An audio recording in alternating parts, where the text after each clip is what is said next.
We're grateful for who God is. That list of names given, holy and mighty and all of that, that's just the beginning of things. When Jesus was jousting with the Pharisees, Jesus made it clear to them that when you start talking about me, you're talking about something that surpasses Abraham. Because before Abraham was, he said, my name is I am. In other words, when you open up the book to look at all of the good things that a person can possibly be mighty and triumphant and awesome and holy, he says that that's just the beginning of it. He had to close the book.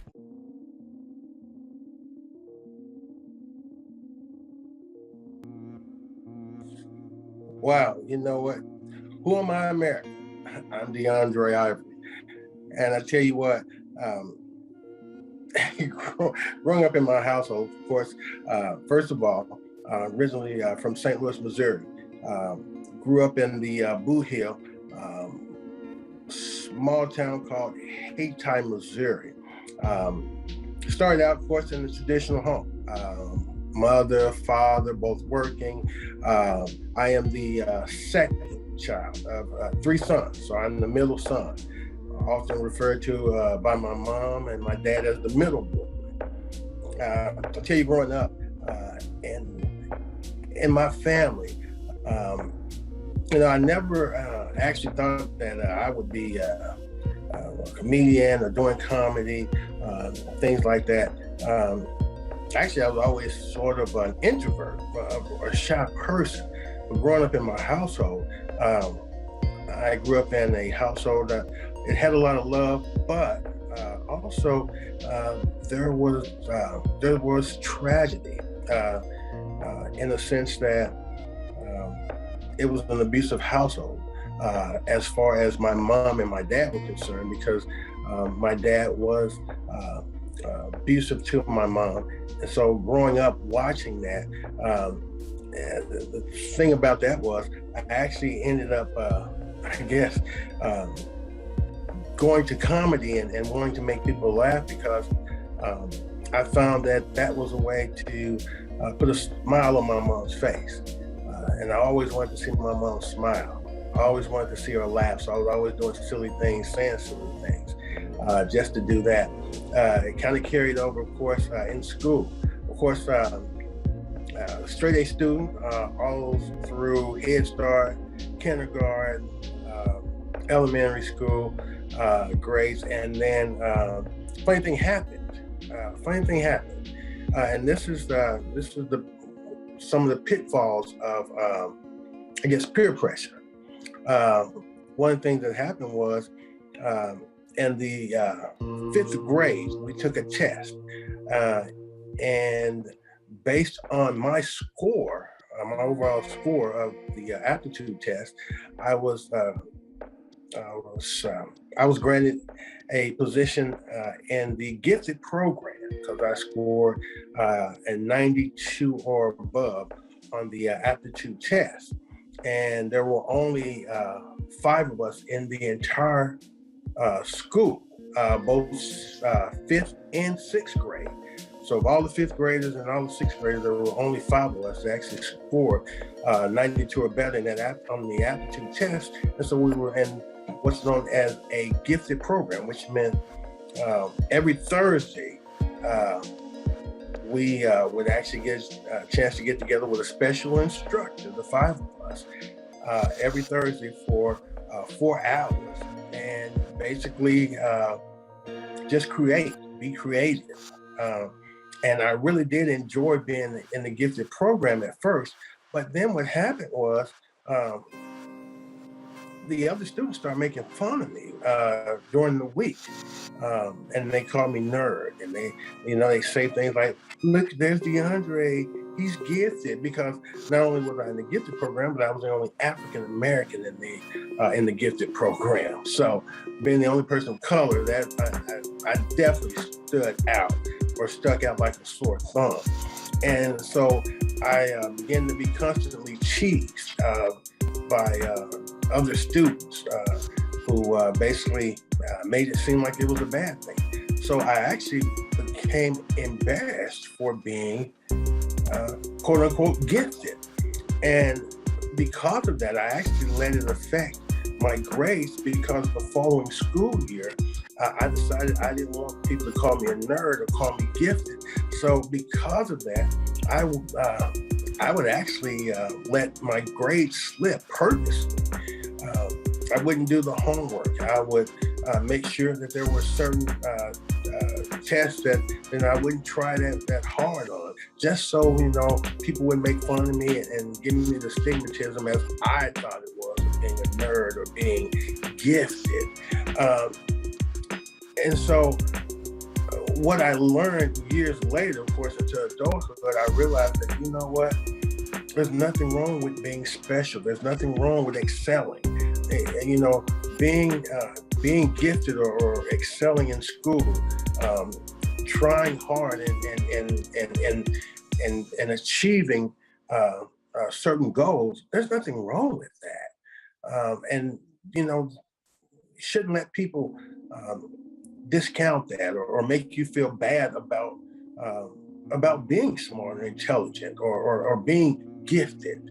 We're all gifted in some sort of way. We all have gifts that God has blessed us with, and it's up to us to cultivate those things and maximize those things, but of course in a humble way.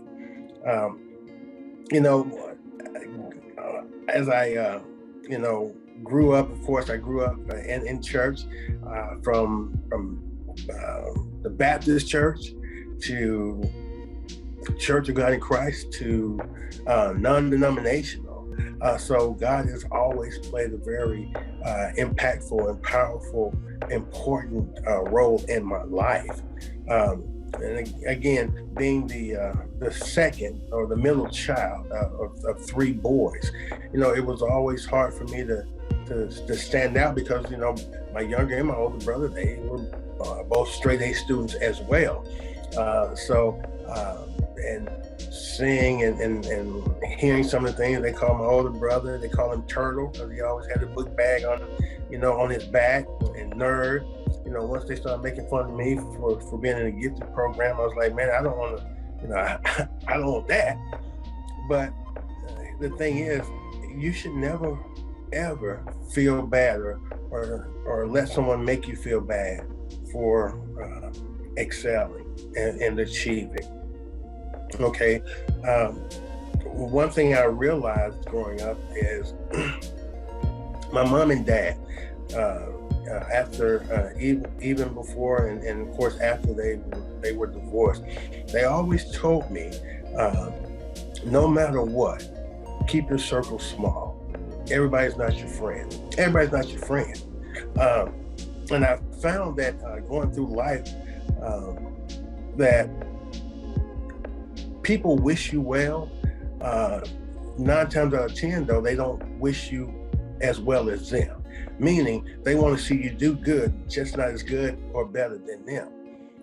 So my challenge to the youth today is to stand up and stand out, because there's nothing wrong with achieving. There's nothing wrong with excelling.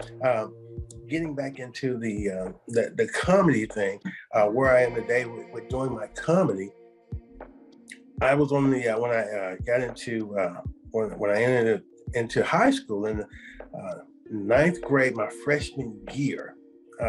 And what's so important about that, I was on the speech and debate team. Well, being on the speech and debate team, I came in with a reputation as a jokester, a class clown, somebody that was just really funny. I did all the Easter plays in church and all that. So, I was proud of the fact that, even as a 5-year-old, during the Easter play, my speech was just as long, if not longer than, kids that were, twice my age, and I would always memorize mine, and I would never read it. While other kids, even the older kids, would be reading theirs straight off the paper, I would always have mine memorized. Of course, I had my little Easter suit on, and I was sharp. You couldn't tell me nothing. But it's funny, when I look at where I am today and being on the speech and debate team. One thing that I found in being on the speech and debate team in high school and in college is that you can make an argument for anything. And I challenge the youth today to make an argument for themselves as it pertains to being successful, as it pertains to achieving.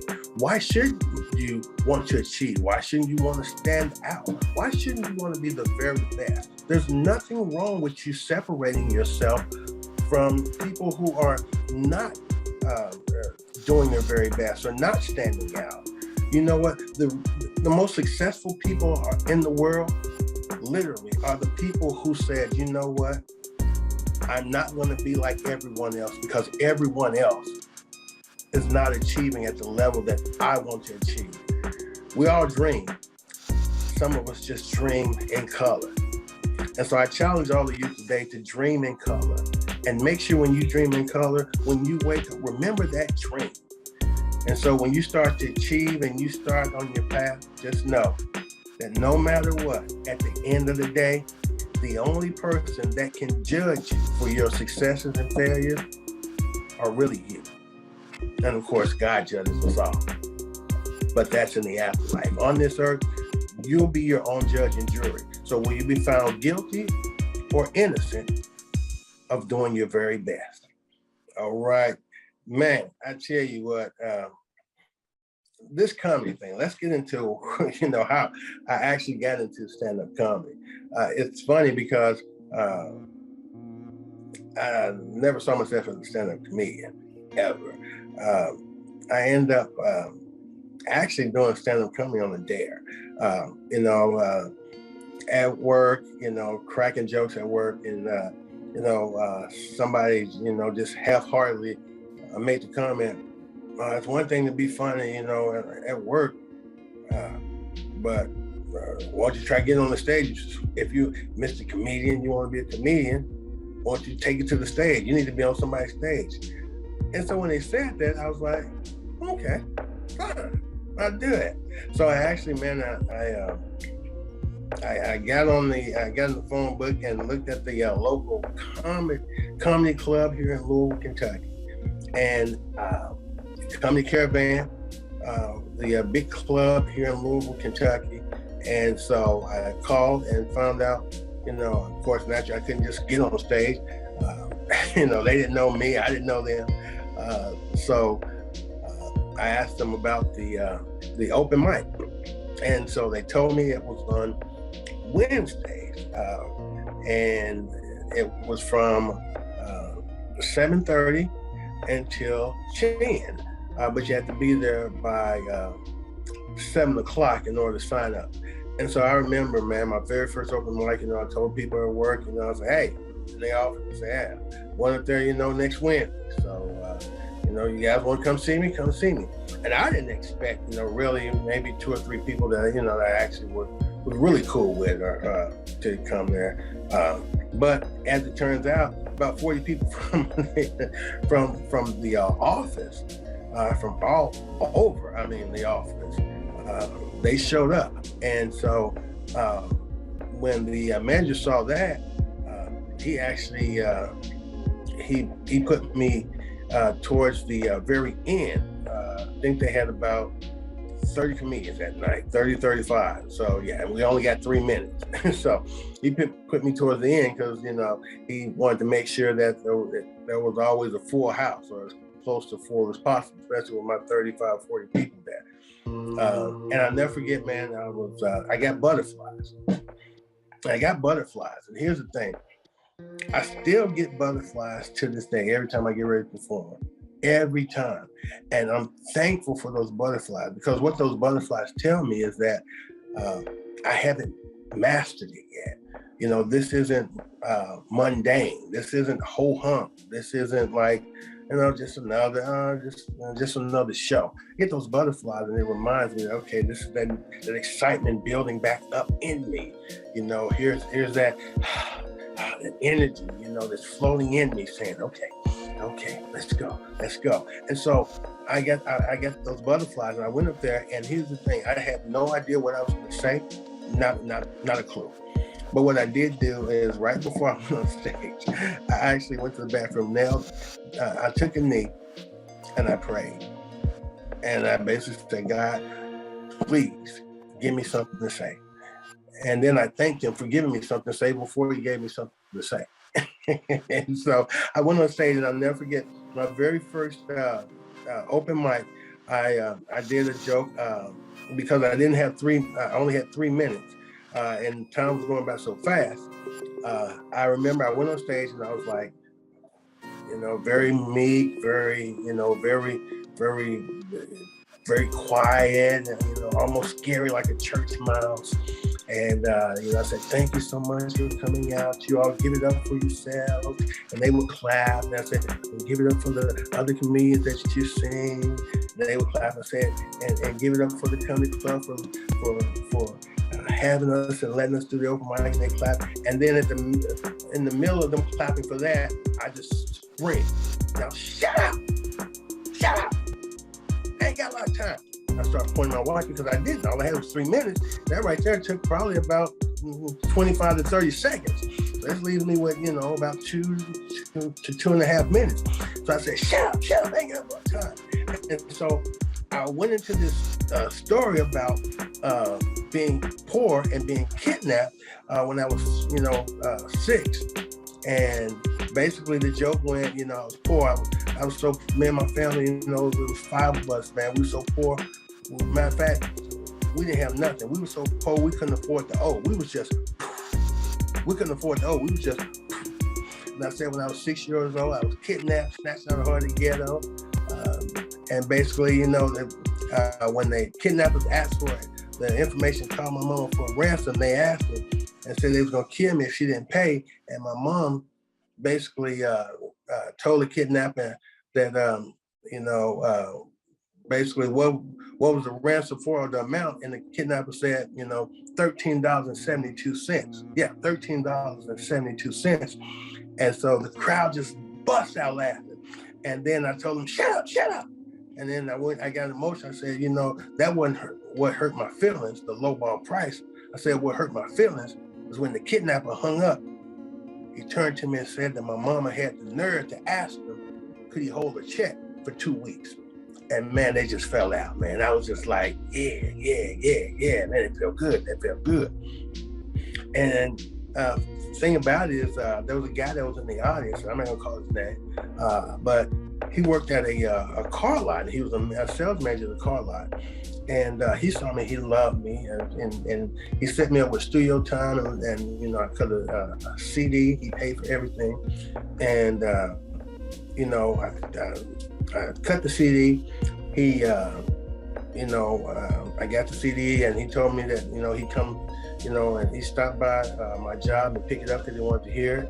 And, I gave it to him, and he said he'd give it back to me. He wanted to listen to it. And I did make a copy of it. Well, it turns out I never heard from that guy again. He never returned my calls. I called over to his car lot where he worked. He never returned my calls. I never heard from him again. I didn't have a copy. He had the original. I didn't have anything. And so literally less than a month later, I'm watching BET Comic View, and I literally saw comedians, 2 different comedians doing my jokes word for word. And it crushed me. I was devastated to the point where I actually stopped doing comedy for probably about 5 or 6 years. I was just, because you dream and you say, okay, this is going to be your big break, and this guy's going to help you, and you're going to take off, and then to see that happen, it's just really deflating. But one thing, even though I stopped doing comedy on stage, one thing I never stopped doing was I never stopped being myself. I never stopped joking. I never stopped creating in my mind. And so what I did was I said, well, I'm not going to write anything down. What I'm going to do is I'm going to remember these things, and I'm going to remember in my mind. And instead of just telling remembering a joke word for word, what I'm going to do is I'm going to come up with a topic, like an outline. And from that topic, I'm going to tell a funny story or a funny joke as it relates to that topic. That way, I don't have to really write anything down because, it's all off the top of my head for the most part. And so to this day, that's basically, what I do. I come up with a topic, and I come off the top of my dome on that topic. And I've been very successful. And it's been a grind. It has. I toured. I had the privilege of touring with a national touring stage play called In Love with Tyrone, written, directed, and produced by Erica Nicole Malone. It starred Leon from the Temptation movies and the Five Heartbeats, as well as Robin Givens. My character was Grady, the best friend of the lead actor, Tyrone. And so, I was blessed, but that comes from grinding. And I'll never forget the biggest compliment the director and producer and writer, Miss Erica Nicole Malone, gave me. She said, DeAndre, one thing I like about you and I love is that you never take a moment off, meaning you treat rehearsal just like it's the night of the show. I've never seen you rehearse. I always see you perform like it's actual showtime. And that level of commitment and professionalism is something I'll always remember. Now, I say it to say this. After of course, when COVID hit and everything stopped, I was recently contacted by Miss Erica Nicole Malone and her husband, Brian, about doing a possible residency in Vegas with the play. And that all comes from just me putting in the work and grinding and showing up for rehearsal and treating it as it is actual showtime, and not taking a rehearsal as, just a time to kind of joke around and be silly and kind of be lazy. No, just treating it as it's an actual show, and we're in front of 3,000-4,000 people, just like it would be at a normal show. And so when you do that, what you have to understand is you have to be committed, and you have to grind, and understand that even when you're practicing, people are watching. So my advice to you is understand this: your grind shows your gratitude. Your grind shows your gratitude. It represents your gratitude. I don't care who you're working for or what you're working on. Your grind will always reflect your gratitude for the situation, for the moment, for the person who's giving you that opportunity. So let's grind and show our gratitude in everything we do. Who am I, America? Hey, I'm DeAndre Ivory. I'm a comedian. I'm funny sometimes, hilarious all the time, and I thank you so much for watching. Don't ever and ever be worried of the things you can't control. If you see it coming, let it come. The fight is not yours. All you got to do is to build up your strength in union with the Lord and by means of His mighty power.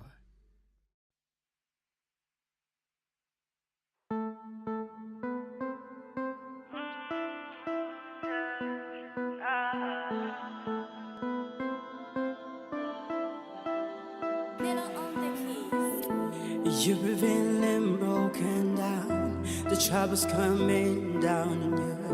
It's been coming, knocking you down, down, down, down, down, down, down. I wanna tell you there's a God for you. He's coming to raise you up right now. The problems, the troubles will all be solved right now. I know you've been passing through these trials, the forest, the hard for you.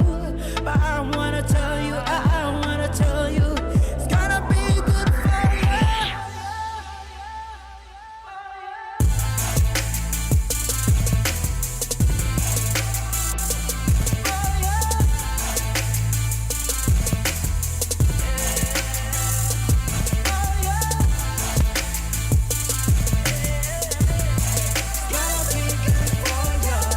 you. He promised that when the sun goes down, He'll be there for you. Through the valley of death, through sound of fear. When confusion surrounds you, sex wrong is got you back in the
songwriter said.